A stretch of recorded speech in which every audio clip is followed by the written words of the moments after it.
Hello, this is Nice Wander. I am the host of the Now Man Show Special, a conversation with Charles Eisenstein. He's a man that has worn many hats and still continues to do so. He's an author, lecturer, and has been a professor. He's an author of books such as Sacred Economics and The More Beautiful World Our Hearts Know Is Possible. He came to Pasadena, spoke at the Armory Center for the Arts. We talked about economics, politics, sustainability, ecology, the spaces between stories, and more. Here is Charles Eisenstein. Hello, this is a Nice Wander of the Now Man Show, and I'm here with author and speaker Charles Eisenstein, who is the author of the books Sacred Economics, The Ascent of Humanity, The More Beautiful World Our Hearts Know Is Possible, and The Yoga of Eating. That was a long time ago. Yeah. A long time ago, yeah. Well, it's all part of the repertoire there. He's also an essayist. He has a blog called New and Ancient Story. He's recorded many videos on a variety of subject matter, including a TED Talk. Charles Eisenstein, thank you very much for being on the Now Man Show. Thanks. Now. I first learned about your work with the video, actually, of Sacred Economics that circulated around a lot during the encampment phase of the Occupy Wall Street movement in the fall of 2011.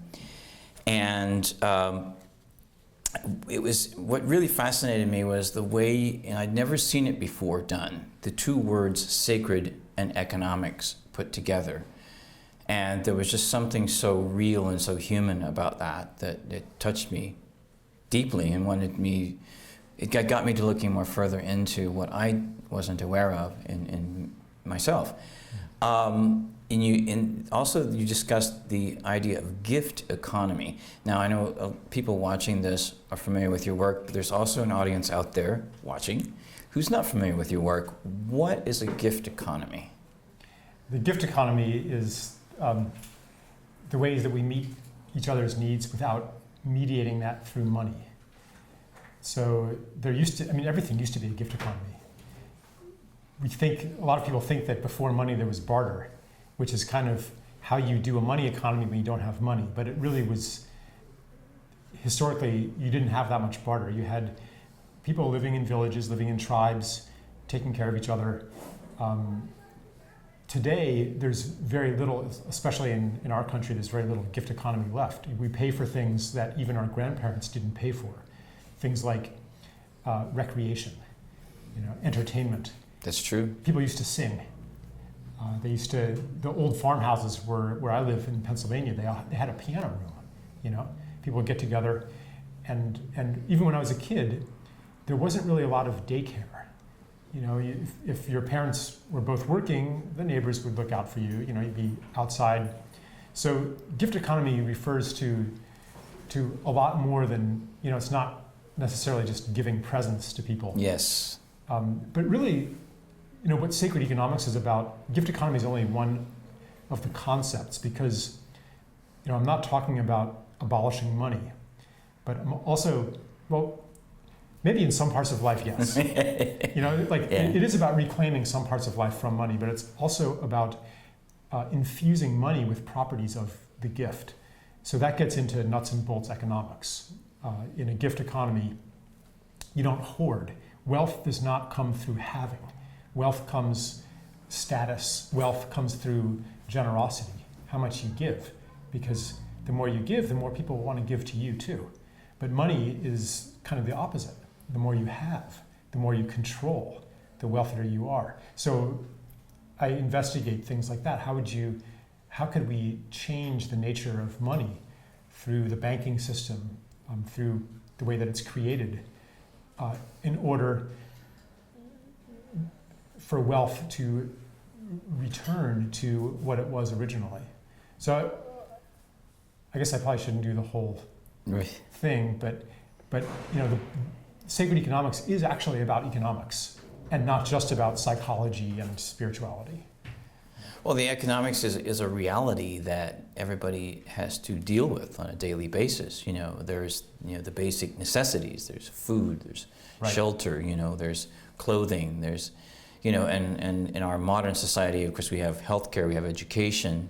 We have all kinds of things that we share.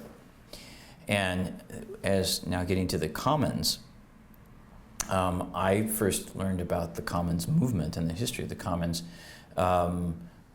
through a group that I collaborated with online from the School of Commoning in London.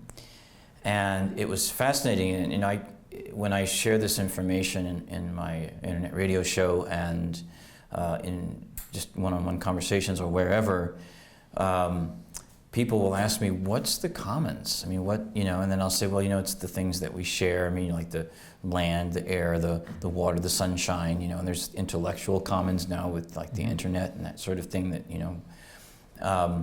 then they say, oh yeah, it's one of those things like, yeah, that kind of makes sense. And then when you research it more, you realize how it has an ancient history and it's really been around since the beginning of time.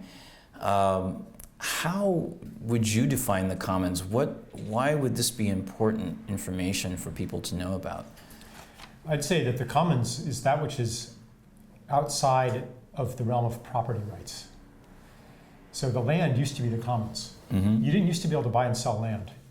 It wasn't a thing that you could purchase.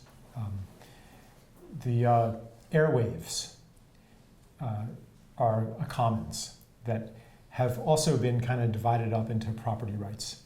But there's still some idea that the FCC just licenses spectrum. You can't actually buy it and sell it. So it's kind of in a gray area. Ideas, words, images, music, all of these things used to be in the commons. Troubadours would freely borrow from each other.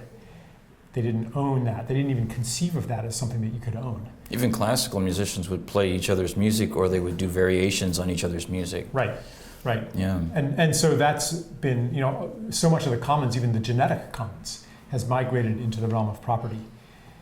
And there's kind of an inherent injustice in this that thinkers, for hundreds or even thousands of years have recognized that who created the commons? Who created the land? Who created the airwaves? Who created culture? It was no single human being. So why should a human being be able to own it? Yes. Even if you write a new song, you didn't do that in a vacuum. You're subject to the totality of cultural influences upon you. Exactly. So the idea of being able to exclusively profit through merely owning a piece of what you didn't really create, there's an injustice there. So that translates into economics in various ways. I mean, you could be, a communist and want to abolish any kind of private ownership, or you could say, well, if you use some of the commons, you have to pay for that.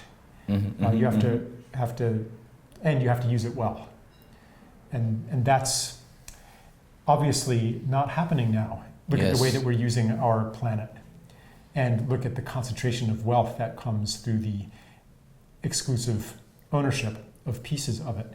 You could even say that money is a commons in a way. Yes. Because money only gets its value from a collective agreement. So one of the things I write about is essentially a tax on money. It's kind of like a hoarding fee or a liquidity tax on bank reserves. And it's a somewhat complicated idea, but there are, I guess all I'm saying is that there are ways in a modern context to implement the idea of a commons. And the modernization of that concept and understanding that it has ancient origins is fascinating. And there's really an unlimited number of different things that you can look at. I'm writing a blog series that will eventually become a book on the subject of layperson's guide to sustainability. And some of the conclusions that I came to was this very thing through the commons and different ways of looking at economics.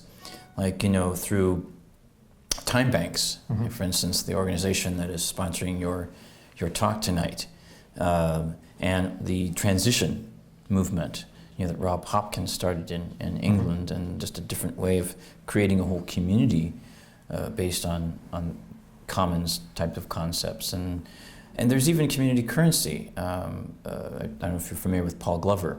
Oh, yeah. Yeah, he's been here, actually. Mm-hmm. And so the community currency idea where, in a community you have your own currency circulating. I personally like what Rob Hopkins had in his pocket when he was here. He had a David Bowie $10 pound, which I thought was so cool. He said, "Why do we want to make currency with the Queen on it? We got that already." What I thought, well, David Bowie, right on. Yeah, he deserves it just as much as Queen Elizabeth. Oh, if not more so. Yeah. If not more so. Yeah.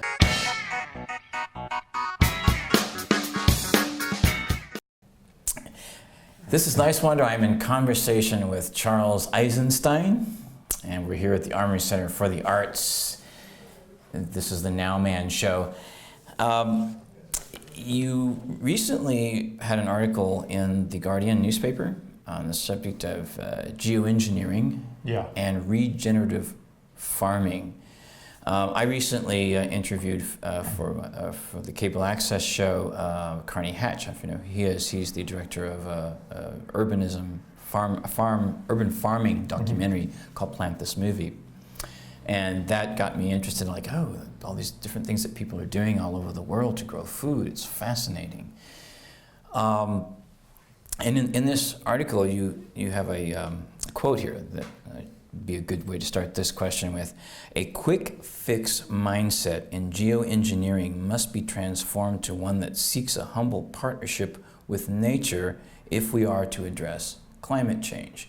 So there are, I assume, scientists that are suggesting that geoengineering is a methodology that needs to be used. And you, in this article, talk about regenerative farming as one thing. First of all, how would you distinguish between the two? And why is it that working with nature will actually solve the problem of climate change? Yeah. So geoengineering, what it means to me, it's to take the mindset and practices of manipulation and control and domination of nature and take it to a whole global level. So one of the proposals is, temperatures are rising, so we need to cool them, and one way to do that is to envelop the planet in a cloud of sulfate aerosols. What could go wrong, right? Right. And that will reflect sunlight and it'll reduce the temperature, right? Problem solved.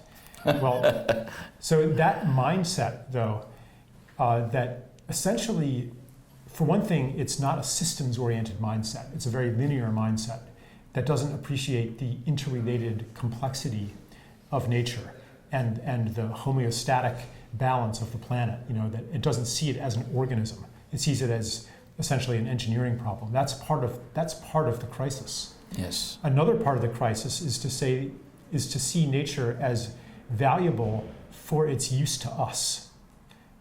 Instrumental utilitarianism, you could call that. And to say, we've been insufficiently clever in exploiting nature for our benefit. So now we're going to use some other technique that's more clever. That's just another application of the same basic mentality that's part of the problem. So regenerative agriculture is a really different perspective. It says that we are going to be of service to, in this case, the soil. And we know that by rebuilding the soil, we're also going to benefit ourselves. And then when you look at the numbers, it's actually true. The experts differ, but some of the more optimistic estimates, the Rodale Institute puts it at something, it's like over 100% of the amount of carbon emissions that could be sequestered annually. 100%? Yeah. Wow. Like they say, if we practice these organic no-till methods on all cultivated land, on all pasture land, the numbers are just astonishing. Wow. And it could happen very quickly. But of course, it would take a tremendous paradigm shift for us to even attempt that on any scale. Although it's happening, it's underway. So it's not a case of, it's these techniques, regenerative agriculture techniques, they're not like the latest high-tech imposition on nature, but they actually learn from nature. How does soil build in an ecosystem? How does that happen? How did that happen on the Great Plains?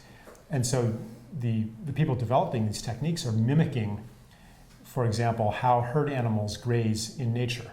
They're not that picture of a few cows scattered on this big, that's not how it works. They're in a big bunch and they trample all the grass somewhere, but they move on really quickly. And then the trampled grass, decays and new grass is growing and it's returning, it's building the soil. So, I'm not an expert on the specific techniques, but it makes me feel very hopeful because it's an expression of a fundamentally different relationship. And I don't think that our crisis is going to disappear without a revolution that goes down to that level. I couldn't agree with you more. I agree with you 3,000% on that. And I'm going to get into that as well. Starting with the economic crisis, I think most of us have been dramatically impacted by that in one way or another. The Oxfam statistics that come out every year, to me, have just been nothing short of shocking. And the most recent ones that I've seen, one of the most shocking things I've ever seen, statistically wise, was that 80%, or I should say 80 people, 80 people on the planet, have as much, will have more wealth than the poorest 50% of the entire world's population by 2016, 2017. That's what, they're on track for that to happen. This is reality. Right. And unless something is done to drastically change the whole global economic mindset, this is what's going to happen. And my concern is that, there's still a lot of people in this country who don't understand the economic crisis, how it impacts their lives, or they say, well, it's okay. Maybe I'll go out to eat less, every week, or we won't go to Vegas that extra time or two. And there's others that are just, barely getting by. There's millions upon millions of people just barely getting by, and then there's, food stamp budgets are being cut while there's talk of more war. So I know we can't really discuss solutions because I think a lot of people really get, we can't discuss it in actual detail to where some people just goes over their heads. It's too overwhelming, I think, for people. I think we know some of the solutions, but like you say, the solutions are going to get down to that level of what I really like about what's happening right now with the Syriza party in Greece and with the Podemos in Spain is that they're obviously suffering, as a lot of countries are in Europe, from a very, very deep austerity crisis that's not working, and it's obvious to millions of people it's not working. And what's refreshing to me in that sense is that the Podemos and the Syrizas, when they talk about austerity, they talk about humanity and the needs of humanity and what austerity is doing to humanity. But you have the finance ministers and the prime ministers of a lot of these European nations that are still talking in business terms, creditor and debtor. And when people are hungry, they could care less if they have to pay you back. Yeah. And they're going to care even less when they understand how the system doesn't work for the vast majority of people. What's your evaluation of the situation? How are you seeing the events turning in the world today, economically, and the protests and the movements that are being created? Well, the basic understanding that, and I'm not an expert in this really, and I've kind of moved on to other things and a lot in my work, but I still keep an antenna on it. I see the fundamental crisis as a crisis in growth. Our system only works in the presence of growth. If the economy is growing, then there's enough for the rich to keep getting richer and for everybody else to at least stay even. But when growth slows down, then financial capital, which has this organic pressure to keep growing, begins to eat away at everything else. And a lot of the things that people blame for this are, I think, more symptoms than causes. The greed of the banks, the collusion of the corporations, the money in politics, and all that kind of stuff. There's a pressure from underneath that's built into the dynamics of the money system that necessitates the endless conversion of nature into product and of human relationships into paid services. When there's nothing left to convert, and we are running up against those limits right now, then you have to take what's already there. You have to hollow out the middle class, hollow out the pension funds, cut salaries, et cetera, et cetera.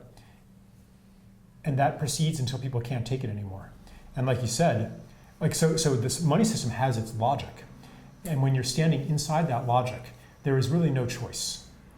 You have to implement the policies that are being implemented. And many ostensibly left-wing governments have discovered this when they take power, that they're helpless to defy the bond markets, the financial markets, and the pressures that are channeled through the institutions, but are not fundamentally because of those institutions. So at some point, we're going to realize, like the Podemos and the Syriza people are saying, that money is just an agreement. The money could disappear overnight, but all of the human skills, all of the natural resources, all of the machines, all of the know-how, those would still be there.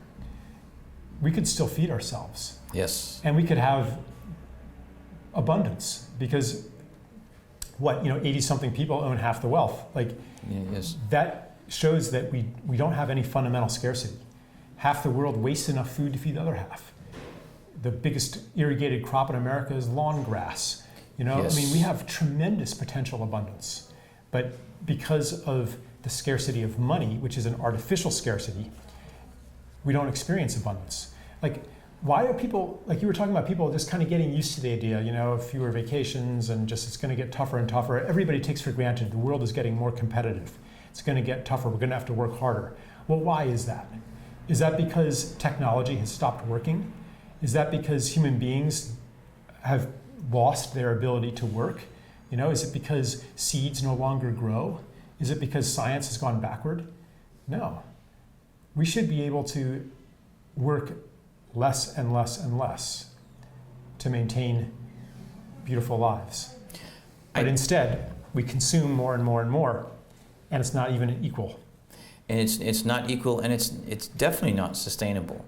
And I think that we are here to not only interact with each other and to share and care, but to have fun, and not to just spend our days, just kind of working hard labor and without some sort of purpose of feeling fulfilled and like you're contributing. Yeah, life is not supposed to suck. Yeah, and that's like almost taken for granted. Like you hate Monday, right? And life is tough. And we learned that in school, to hate Monday.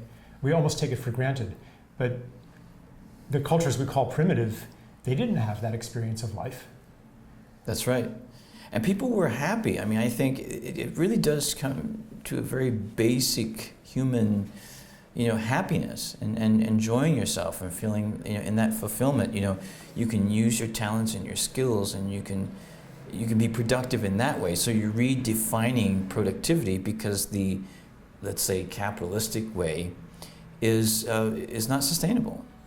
I like what Professor Richard Wolff says about socialism and capitalism, and he feels very strongly that the worker, and I agree with him, the worker self-directed enterprise is the way to go. Where the workers are the owners, and they make all the important decisions instead of leaving them to somebody else. And it's done in a truly democratic fashion, and it's working with Mondragon in Spain as we speak, and many other smaller ones, even here in the United States. So he says that, that worker self-directed enterprises are essentially the answer to how capitalism has failed to produce economic prosperity, and socialism has failed to create social and economic not freedom, but innovation. Innovation. Yeah. There's another word.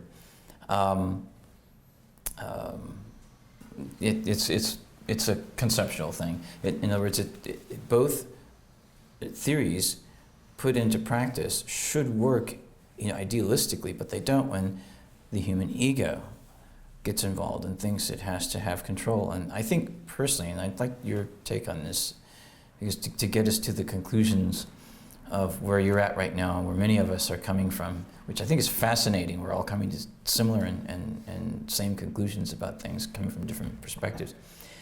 But I think the ego is the biggest human problem that we face on this planet because of the mindset.